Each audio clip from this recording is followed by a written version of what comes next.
بسم الله الرحمن الرحيم. الرحمن علم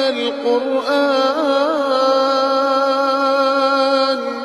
خلق الإنسان علمه البيان الشمس والقمر بحسبان والنجم والشجر يسجدان والسماء رفعها ووضع الميزان ألا تطغوا في الميزان وأقيموا الوزن بالقسط ولا تخسروا الميزان والأرض وضعها للأنام فيها فاكهة والنخل ذات الأكمام والحب ذو العصف والريحان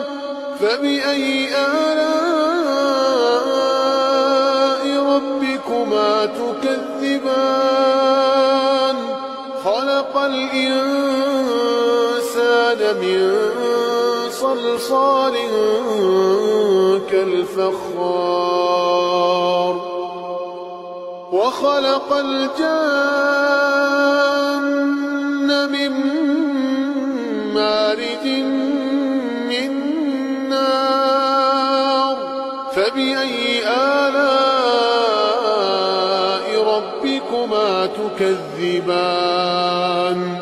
رب المشرقين ورب المغربين فبأي آلاء ربكما تكذبان مرج البحرين يلتقيان بينهما برزخ لا يبغيان فبأي آلاء ربكما تكذبان يخرج منهما اللؤلؤ والمرجان فبأي آلاء ربكما تكذبان وله الجوار المنشآت في البحر كالأعلام فبأي آلاء ربكما